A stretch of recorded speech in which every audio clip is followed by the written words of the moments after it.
നമുക്കിപ്പം കൊച്ചിയിലെ കേന്ദ്ര സമുദ്ര മത്സ്യ ഗവേഷണ കേന്ദ്രം ഡയറക്ടർ ഡോക്ടർ ഗ്രിൻസൺ ജോർജ് ഉണ്ട്. Doctor Grinson George, good morning.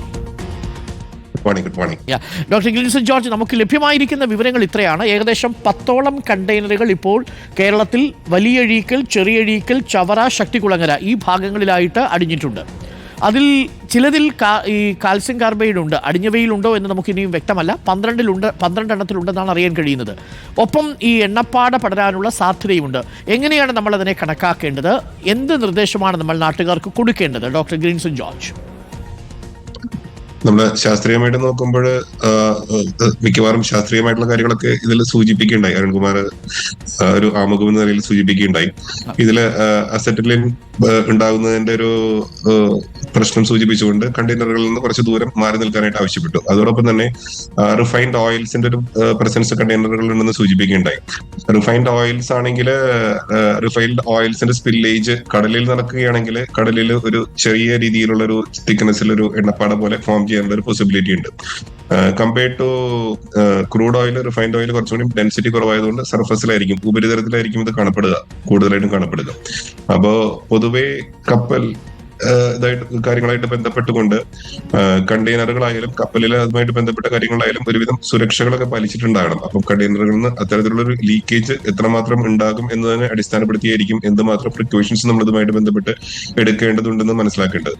Leakage ഉണ്ടായി കഴിഞ്ഞിട്ടുണ്ടെങ്കിൽ കോസ്റ്റ് ഗാർഡും മറ്റ് ഇതുമായിട്ട് ബന്ധപ്പെട്ട ഡിസാസ്റ്റർ മാനേജ്മെന്റ് യൂണിറ്റ് എല്ലാം വിജിലന്റ് ആയിട്ട് ഇത് കൈകാര്യം ചെയ്തുകൊണ്ടിരിക്കുകയാണ്. ഈ സന്ദർഭത്തിൽ ഒരു ഓയിൽ സ്പില്ലേജിന്റെ സാധ്യത ഉണ്ടെങ്കിൽ ആ സ്പിൽ വരുന്ന പോർഷൻസിൽ സോഴ്സിൽ തന്നെ ബൂം പ്രൊട്ടക്ഷൻ കൊടുക്കുകയാണ് സാധാരണ ചെയ്യാറ്. അങ്ങനെ ഒരു ബൂം പ്രൊട്ടക്ഷൻ കൊടുത്തു കഴിഞ്ഞാൽ അവിടെ കണ്ടെയ്ൻ ചെയ്യാൻ സാധിക്കും. ഇനി ഇതിന് പുറമെ ഇത് സ്പ്രെഡ് ചെയ്യാൻ, ഓയിൽ സ്പിൽ സ്പ്രെഡ് ചെയ്യാൻ സാധ്യത ഉണ്ടെങ്കിൽ ഇപ്പൊ നേരത്തെ കണ്ടെയ്നറുകളുടെ കാര്യം സൂചിപ്പിച്ച പോലെ ഇന്നലെ ഇൻകോയ്സ് ഡയറക്ടർ ഡോക്ടർ ബാലകൃഷ്ണൻ നായർ സൂചിപ്പിക്കേണ്ടായി തെക്കോട്ടായിരിക്കും ഇതിന്റെ മൂവ്മെന്റ്, കറൻസും വിൻസും ഫിസിക്കൽ ഫോഴ്സിംഗും ഒക്കെ അതാണ് സൂചിപ്പിക്കുന്നത്. അങ്ങനെ വരികയാണെങ്കിൽ കേരളത്തിലെ തെക്കൻ ജില്ലകളിലോട്ടായിരിക്കും കൂടുതൽ ഇതിന്റെ ഒരു സ്പ്രെഡ് ഉണ്ടാവാനുള്ള സാധ്യത. ഈ സമയത്ത് കൂടുതൽ മത്സ്യത്തിന്റെ പ്രജനനം അല്ലെങ്കിൽ അതിന്റെ ഫിസിയോളജിക്കൽ ആക്ടിവിറ്റീസ് കൂടി വരുന്ന സമയമാണ് സൗത്ത് വെസ്റ്റ് മൺസൂൺ ടൈം. ഇതുമായിട്ട് ബന്ധപ്പെട്ട് ഏറ്റവും കൂടുതൽ മത്സ്യബന്ധന മേഖലയിൽ, ചെറുകിട മത്സ്യബന്ധന മേഖലയിൽ ഉൾപ്പെടുന്ന ആളുകളാണ് ഈ സമയത്ത് കൂടുതൽ ആക്റ്റീവായിട്ട് ഉണ്ടാവുക. അവർ തീരപ്രദേശത്തോട് വളരെ ചേർന്ന് ഫിഷിംഗ് നടത്തുന്ന ആളുകളാണ്. പക്ഷേ ഇങ്ങനെ ഒരു ഓയിൽ സ്പില്ലേജ് ഉണ്ടായി കഴിഞ്ഞിട്ടുണ്ടെങ്കിൽ ഒരുപക്ഷെ ഫിഷിംഗ് നടത്താനുള്ള സാധ്യത ഇല്ലാതാകും. ഈ ഒരു സമയത്ത് അവർക്ക് നല്ലൊരു സീസണാണ്. കഴിഞ്ഞ വർഷം സീസൺ മോശമായിരുന്നു. ഇക്കൊല്ലം വേനൽ മഴയും മൺസൂണും ഉൾപ്പെട്ട ഒരു അന്തരീക്ഷം നല്ല വ്യക്തത വരുത്തിക്കോട്ടെ. അതായത് കൊല്ലത്ത് നീണ്ടകര മുതൽ ഏകദേശം വലിയഴീക്കൽ വരെയുള്ള ഭാഗങ്ങളിൽ, തോട്ടപ്പള്ളി വരെയുള്ള ഭാഗങ്ങളിലെ മത്സ്യബന്ധനത്തെ അത് ബാധിക്കാൻ സാധ്യതയുണ്ടെന്നാണോ ഡോക്ടർ പറയുന്നത്? Doctor Grinson George, oil spillage ഉണ്ടായി കഴിഞ്ഞാൽ ഒരുപക്ഷെ അത് ബാധിക്കാൻ സാധ്യതയുണ്ട്. ഓയിൽ സ്പില്ലേജ് ഉണ്ടായി കഴിഞ്ഞിട്ടുണ്ടെങ്കിൽ അതനുസരിച്ചുള്ള ഒരു സ്റ്റാറ്റ്യൂട്ടറി വാർണിംഗ് ഗവൺമെന്റ് പുറപ്പെടുവിക്കും.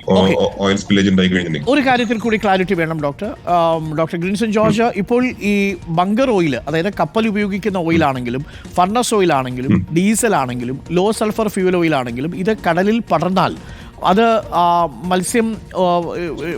മത്സ്യത്തിൻ്റെ പ്രജനനത്തെ അത് ബാധിക്കാൻ സാധ്യതയുണ്ട്. കാര്യം ഓക്സിജൻ കിട്ടാത്ത സാഹചര്യം ഉണ്ടാവും. മാത്രവുമല്ല ഇവിടെ നിന്നുള്ള മത്സ്യം കഴിക്കുന്നതിൽ എന്തെങ്കിലും ബുദ്ധിമുട്ടോ പ്രശ്നങ്ങളോ ഉണ്ടാവാനുള്ള സാധ്യതയുണ്ടോ? ഓയിൽ സ്പില്ലേജ് ഉണ്ടായി കഴിഞ്ഞിട്ടുണ്ടെങ്കിൽ സ്വാഭാവികമായിട്ടും ആ സമയത്ത് ആ ഒരു ഏരിയയിൽ ഫിഷിംഗ് അലൗഡ് ആയിരിക്കില്ല. ആ ഒരു സമയത്ത് അതിന്റെ ഇന്റൻസിറ്റി എന്തുമാത്രം ക്വാണ്ടിറ്റി, അതായത് എന്ത് ക്വാളിറ്റിയുള്ള ഓയിൽസ് ആണ് വരുന്നത്. റിഫൈൻഡ് ഓയിലിലുള്ള ഒരു പ്രത്യേകത അത് കുറച്ചുകൂടി കാലാവസ്ഥയ്ക്ക് അനുസരിച്ച് അത് ഒന്ന് സബ്ലൈം ചെയ്ത് പോകാനുള്ള ഒരു പോസിബിലിറ്റി കൂടി ഉണ്ട്. അപ്പൊ അതിന്റെ തിക്നെസ് കുറയാൻ ചാൻസ് ഉണ്ട്. അപ്പം നമ്മൾ നിലവിൽ മനസ്സിലാക്കിയ വിവരങ്ങൾ അനുസരിച്ച് കൂടിയ അളവിലുള്ള റിഫൈൻഡ് ഓയിൽസിന്റെ ഒരു പ്രസൻസ് കാണുന്നില്ല. എങ്കിലും ഇത് ഏത് ഏരിയയിൽ വ്യാപിക്കുന്നോ ആ ഏരിയയിൽ ഫിഷിംഗ് നടക്കാനുള്ള ഒരു പോസിബിലിറ്റി ഇല്ല വ്യാപിക്കുകയാണെങ്കിൽ. കൊടുത്തിരിക്കുന്ന നിർദ്ദേശം ഈ കപ്പൽ മുങ്ങിയ സ്ഥലത്ത് നിന്ന് ഏകദേശം 20 നോട്ടിക്കൽ മൈൽ അകലെ വരെ ഇപ്പോൾ ഫിഷിംഗ് പാടില്ല എന്നാണ്.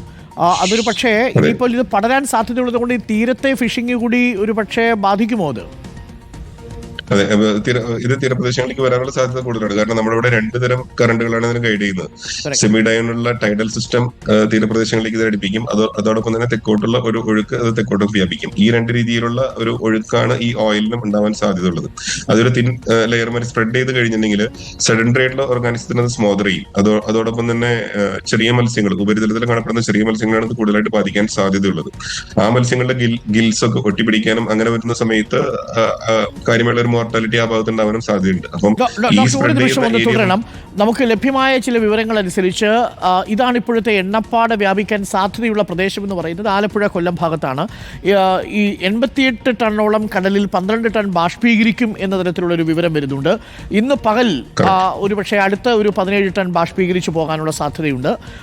ഇന്ന് രാത്രിയോടുകൂടി ഒരുപക്ഷെ തീരത്തടിയുന്നത് ഒരു 3 ടൺ ആണെന്ന് കരുതിയാൽ അതും കുറച്ചധികം ബാഷ്പീകരിച്ചു പോകാൻ സാധ്യതയുണ്ട്.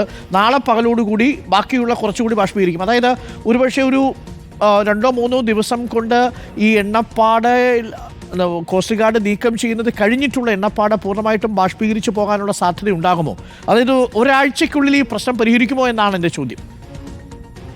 മിക്കവാറും അങ്ങനെ സംഭവിക്കേണ്ടതാണ്. അതോടൊപ്പം തന്നെ ഇത് നമ്മൾ ഹ്രസ്വകാലാടിസ്ഥാനത്തിലുള്ള പ്രശ്നങ്ങളാണ് നമ്മൾ കൂടുതലായിട്ട് ചർച്ച ചെയ്യുന്നത്. ഹൈഡ്രോ കാർബൺസ് നമ്മുടെ പ്രകൃതിയിൽ ലഭ്യമായിട്ടുള്ള അളവിലല്ല ഇപ്പൊ വരുന്നത്. അങ്ങനെ വരുന്ന സംഭവങ്ങൾ നമുക്ക് ഇക്കോളജിക്കലി സെൻസിറ്റീവ് ആയിട്ടുള്ള പല ഇക്കോസിസ്റ്റംസും ഇതിന്റെ തീരപ്രദേശങ്ങളിലുണ്ട്, പ്രത്യേകിച്ച് കണ്ടൽക്കാടുകളൊക്കെ. നമുക്ക് മുൻപ് മൗറീഷ്യസിലുണ്ടായിട്ടുള്ള 2020 മൗറീഷ്യസിലുണ്ടായിട്ടുള്ള കപ്പൽ ചെയ്തതിൽ അവരുടെ പഠനങ്ങൾ സൂചിപ്പിക്കുന്ന 2025 ഇപ്പോൾ പബ്ലിഷ് ആയിട്ടുള്ള പേപ്പർ ശാസ്ത്ര പ്രബന്ധം സൂചിപ്പിക്കുന്നത് 2025 പോലും ഹൈഡ്രോ കാർബൺസിന്റെ ഇഫക്ട്സ് ലോങ് ടേം ഇഫക്ട്സ് പോലും കടൽക്കാടുകളിൽ കാണുന്നുണ്ട്. അപ്പം അത്തരത്തിലുള്ള ലോങ് ടേം ഇഫക്ട്സും ഹ്രസ്വകാലത്തിൽ നമുക്ക് ഒരുപക്ഷെ ഒരാഴ്ചയോ 2 ആഴ്ചയോ ഇതുമായിട്ടുള്ള ബന്ധപ്പെട്ട ബുദ്ധിമുട്ടുകൾ ഉണ്ടായേക്കാം. പക്ഷെ ഈ ബുദ്ധിമുട്ടുകൾക്കുപരി ഈ സിഗ്നൽസ് ഒരുപക്ഷെ കാലങ്ങളോളം ഒരു ലോങ് ടേം ഇമ്പാക്റ്റും കൂടിയും ഉണ്ടാക്കാനുള്ള സാധ്യതയുണ്ട്. അപ്പം കണ്ടിന്യൂസ് ആയിട്ടുള്ള സാമ്പിളിങ്ങും പഠനത്തിൽ കൂടിയും മാത്രമേ നമുക്ക് മനസ്സിലാക്കാൻ സാധിക്കുള്ളൂ. എത്ര ക്വാണ്ടിറ്റി വരുന്നു എന്നുള്ളതിന് അനുസരിച്ചായിരിക്കും ഈ ആഘാതങ്ങൾ ഏർപ്പെടുക. താങ്ക് യു ഡോക്ടർ ഗ്ലിൻസൺ ജോർജ് വ്യക്തമായ കാര്യങ്ങൾ വിശദീകരിച്ചതിന്.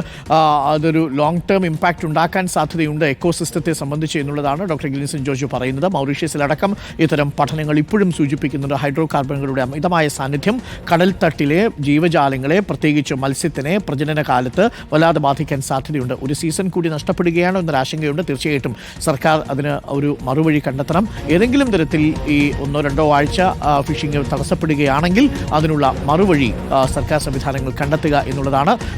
ഒരു വലിയ സീസണാണ് നഷ്ടപ്പെട്ടു പോകുന്നത് തീരദേശത്തുള്ളവർക്ക് എന്നുള്ളതാണ്. ഒരിക്കൽ കൂടി പറയുന്നു, ആശങ്ക വേണ്ടതില്ല. 200 മീറ്റർ അകലം പാലിക്കുക കണ്ടെയ്നറുകളിൽ നിന്ന്.